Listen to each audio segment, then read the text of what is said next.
This is a story I haven't thought about in a long time, and for good reason. My friends and I used to like exploring things. Growing up in New Jersey, there were enough abandoned places within driving distance to keep us entertained for hours. A lot of the stuff we did wasn't all that cool in hindsight. Just decaying buildings, empty warehouses, stuff like that. But every now and then, we'd stumble across something more interesting. One place that had been on our radar for a while was an abandoned middle school about a 30-minute drive away. I won't say the name here for privacy reasons, but anyone familiar with North Jersey urban exploring probably knows exactly what I'm talking about. We'd seen photos of the place online and figured it was finally time to check it out. It was late summer, and we were getting bored of the usual activities, which mostly consisted of playing basketball in my backyard and driving around aimlessly. I can't remember who brought up the idea, but it was a pretty spontaneous thing. There were 4 of us that night. It was me, Yuri, Frank, and Freddie. Frank and I were into graffiti, so we brought a few cans of black and white spray paint. Beyond that, the rest of my bag was filled with some Roman candles I had left over from 4th of July. Our MO with these kinds of things was always the same. We'd mess around inside, get to the roof, shoot some fireworks off, then sprint down before any cops rolled up. This evening would be no different. Yuri was driving that night. He pulled onto a side street a few blocks from the school, and we got out. We made our way towards the school and were pleasantly surprised to see that the fence around the perimeter had been cut. We were prepared to jump, but I was glad we wouldn't have to. The school was huge, bigger than the pictures online had led us to believe. It would have taken forever to explore the whole thing, but that was a good thing as the 4 of us were prone to get bored very quickly. Frank led the way through the hole, followed by Yuri, then me, then Freddie. Freddie was the most fearless, so he volunteered to bring up the rear. We found a door that wasn't boarded up and stepped inside. Even with our flashlights, it was eerie. Picture your childhood school, only dead silent. Every hallway was stripped down to exposed wires and crumbling tile. Insulation was hanging from the ceiling, and there were bits of broken furniture everywhere. The entrance we found opened into a hallway, which we happily began walking through after clicking on our flashlights. We all had really powerful flashlights, which was something we were very proud of for whatever reason. When I say powerful, I mean it. Mine was $60 and could illuminate an entire room with a beam strong enough to blind you for a few seconds if you mistakenly glanced at it. It was honestly a lot of money for a flashlight, but I thought it was worth it. The walls were coated in graffiti, some of it good, some of it awful. Frank and I paused here and there to check out a few tags, but mostly we kept moving. I'll spare you most of the details about the building itself, but it was honestly really cool. Seeing all those seats and a stage that was literally falling apart was a dope sight. We made a quick loop through the basement, which was by far the most run-down part of the school. We didn't spend much time down there, partly because of the wear, but mostly because I could tell my friends were getting creeped out. One of the rooms had a massive pentagram painted on the floor, which wasn't exactly a comforting sight. Creepy, yeah, but it wasn't unusual. Anyone who's done urban exploring knows these pop up everywhere. We didn't linger. The 4 of us eventually made our way to the 2nd floor. One of the classrooms had a completely untouched white wall, basically a blank canvas. Frank and I grinned and started throwing paint up while Yuri and Freddie said they were going to keep exploring and look for a way to the roof. They disappeared down one of the dark hallways while we stayed back tagging. Once we wrapped up our piece, Frank wanted to keep working on another section of the wall. I wandered out of the room to check out some of the better artwork along the nearby corridors. After about 5 minutes of just standing and admiring the art, I heard Frank yell out from behind me. He sounded angry and asked if I was messing with him. I told him I don't know what he was talking about, and he told me to quit the act, still angry. Before I could figure out what he meant, he said, "I know you took my bag." I swore I didn't do anything, that I had been standing in the hallway the entire time. He believed me and muttered something about how it must have been Freddy. To be fair, it was the type of thing Freddy had a tendency to do. We searched the room with our lights just to be safe, but there was nothing. Bag was gone. We couldn't do much more tagging without the bag since it had all the unused paint in it. So we just went to find the guys who we assumed were on the roof by then. We went as far up as the stairs would take us, but unfortunately, they didn't lead to the roof. We wandered the floor aimlessly, checking various rooms for a way to the roof. At one point, I walked into a small side room and froze. There on the wall was another pentagram like the one we had seen in the basement. Only this one was much more ominous. It was freshly painted, which I could tell because paint was still dripping down it. And in the corner of the room was Frank's bag just sitting there. Frank stepped into the room behind me and immediately noticed what I was looking at. Without skipping a beat, he grabbed his bag off the floor and said in a pretty loud voice, "What the hell is wrong with him?" I didn't respond. Even as a joke, it seemed like something that crossed the line a little too much, even for Freddy. We left the room and started walking down a random hallway in silence, just wanting to find our friends. Just then, we heard rapid footsteps thundering towards us. It was Freddy and Yuri who motioned for us to follow them. We didn't even have time to be pissed at Freddy, we just ran. Here's a good rule to live by. If someone tells you to run, you don't stand around and ask questions. That's just plain stupid. As we ran, Yuri tried to explain what was going on, but I couldn't really understand him over all the noise. All I gathered was that we were running from someone, most likely multiple people. The four of us tried to find our way back to the exit, but it was a literal maze in there, especially given the circumstances. Eventually, we stopped to catch our breath at a corner in what felt like a completely different wing of the building. We all agreed that if we just found a random stairwell and went down, we'd eventually find a way out. It didn't sound like there was anyone chasing us, so we decided to move slowly and just be as quiet as possible. After finding a stairwell, we went down a couple floors. Once we got to what we all agreed was the ground floor, we started walking through the hallway, thinking we were in the clear. But just then, this sharp hissing noise rang out from somewhere in front of us. A steady, sharp hissing. That's the best way I can describe it. It sounded like someone trying to imitate a cat. The four of us froze, hoping that whoever was down there didn't notice us. But as we were slowly and quietly retreating back the way we had come, a deep voice said something from beyond the darkness in front of us. He said, word for word, "I should have cut you when I had the chance." We didn't wait another second. We just ran. This time, I could actually hear several sets of footsteps behind us, which made things 10 times scarier than they had been before. They were yelling obscene things behind us, stuff about how they were going to kill us and how they had all the exits covered. It was the scariest moment of my life. I thought we were going to have to run back upstairs and hide somewhere in the building. But somehow, Yuri took a turn at the right moment, and up ahead, we saw the original door we'd come through. We kept running even after making it outside, then through the fence and all the way back to Yuri's car. Yuri drove off, and even though we all looked back at the school, there wasn't much we could make out on account of how dark it was. We weren't sticking around, though. As we were driving away, Freddy told us their side of the story. He said that after they failed to find a way to the roof, they had gone down a floor to look for us.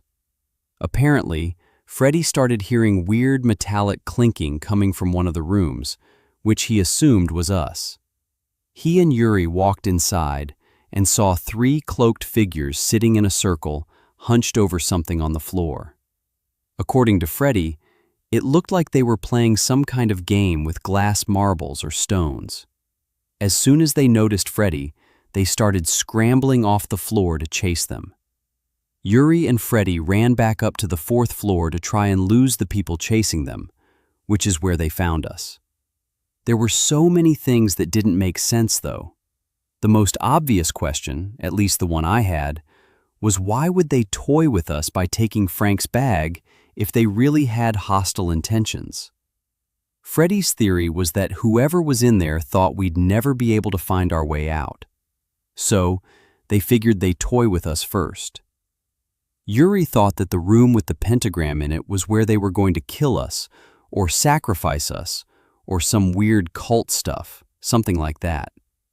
I was pretty convinced that they hadn't even been chasing us, that they had just gone downstairs to cut us off when we eventually found our way down there.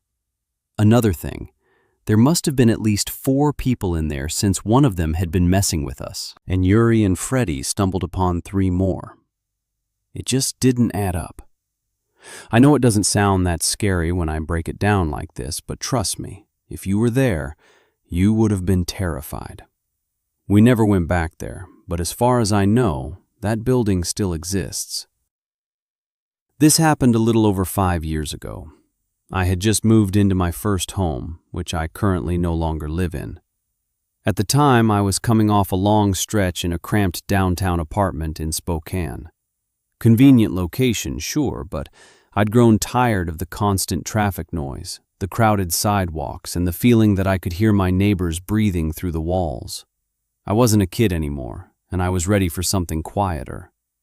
The place I ended up renting was a small 1-story home on the outskirts of some rural town, tucked behind a stretch of pine trees with a narrow gravel driveway.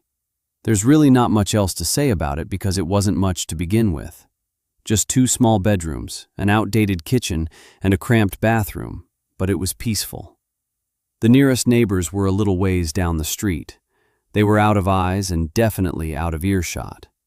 Finding a job out there was the most frustrating thing, but I was eventually able to land one.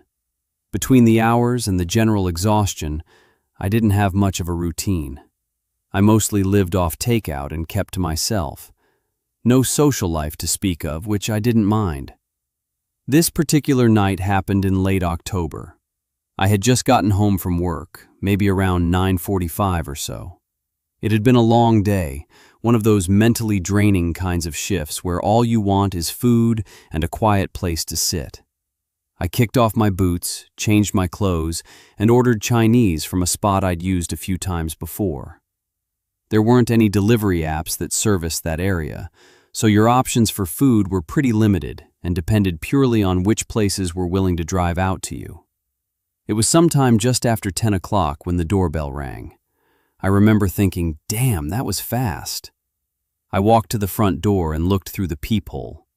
There was a guy standing there wearing a hoodie and jeans with his hands in his pockets, but he didn't have any food with him. No bag, no receipt, nothing that even remotely screamed delivery driver. I should have caught on to what was happening sooner, but my brain was operating on low power and I just wasn't thinking straight. Against my better judgment, I cracked the door slightly open, keeping the chain on. I asked him if he was here with the food. He paused for a couple of seconds, then nodded, saying something about wanting to double-check the order first before grabbing it from his car.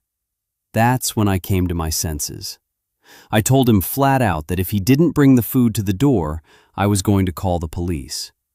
Instead of responding, he muttered something under his breath before turning and walking down the driveway. I watched him until he disappeared into the darkness, the whole time thinking about whether or not I should say something. I decided against it, which I still think was the smart thing to do. Either way, though, my gut was churning at that point. I shut the door and locked it, then grabbed my phone and called the restaurant. The manager picked up, and after I explained what happened, he told me the food hadn't even left yet. That was the moment it really clicked. Whoever had just been at my front door was some stranger with the intention of robbing the place or doing something even worse. God knows what. I called the non-emergency police line and reported what happened. The dispatcher advised me to stay alert and said they'd noted for patrol. It wasn't urgent enough for a response, But it was enough to get logged, which I figured was fair since nothing actually happened. And in all likelihood, the guy had probably just left. 20 minutes later, the actual delivery guy pulled up. I took the food and paid him, and that was that. Around 11:30, I was in the living room watching TV with the lights off when I heard a noise. A faint scraping sound coming from the back of the house. I muted the TV and froze, trying to be as quiet as possible. After a few agonizing seconds of silence, I heard the scraping sound again. It was coming from the back door. I was absolutely sure of it. I stared dead straight at the back of the door, and to my horror, the doorknob slightly jiggled a few times. Someone was testing it. Without another thought, I quietly called 911 and told them what was happening. I grabbed a kitchen knife and locked myself in my room, still trying to be as quiet as possible. After a good 15 minutes, an officer finally announced himself at my front door, and I rushed to let him in. The police did a search of my property and the surrounding area. No one was in sight. Despite that, one of them pointed out something near the back door. Fresh pry marks. It looked like someone had tried to wedge something under. Dissatisfied me. I had no choice but to accept it and move on. I'd be lying if I said I slept soundly after that, but the next few nights passed without incident. I told myself there was no way that guy would return after getting the police called on him twice, and he didn't. But a few nights later, I woke up sometime after midnight to sirens, police sirens. They weren't too close, but they were loud enough to rattle me awake. I got up and went to the window just in time to see 3 cruisers fly past my house with their sirens blaring. I was glad that it had nothing to do with me, but I was still curious nonetheless. I figured it was probably some unrelated domestic thing and just went back to bed.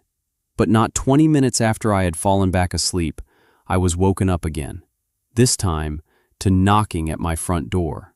I groggy got out of bed, walked over to the door, and checked the peephole. There were 2 uniformed officers standing on the porch. When I opened up, one of them asked if I recognized someone they just detained a few streets over. He held up his phone and showed me a photo.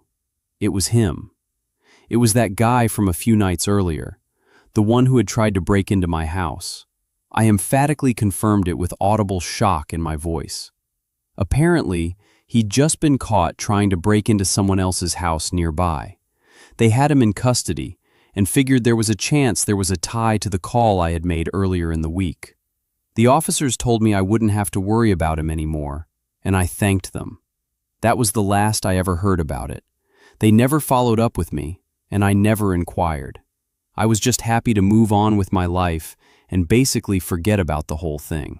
I actually ended up moving out of that house shortly after that, mostly because I was going crazy, living in isolation. This happened just a few weeks ago, and I haven't been able to stop thinking about it since. My name's Catherine, and I'm a 24-year-old law student about to start my second year at NYU. For anyone unfamiliar, first year is a nightmare. I don't think I slept more than 4 hours a night from September to May. So, when summer finally rolled around, I promised myself I'd enjoy it while I could. That meant going out a lot, especially on weekends.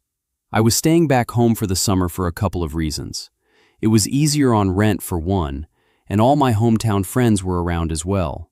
Plus, it gave me a nice sense of familiarity in return that you can only get from being at home. Most Saturdays, we ended up at the same handful of bars a couple towns over.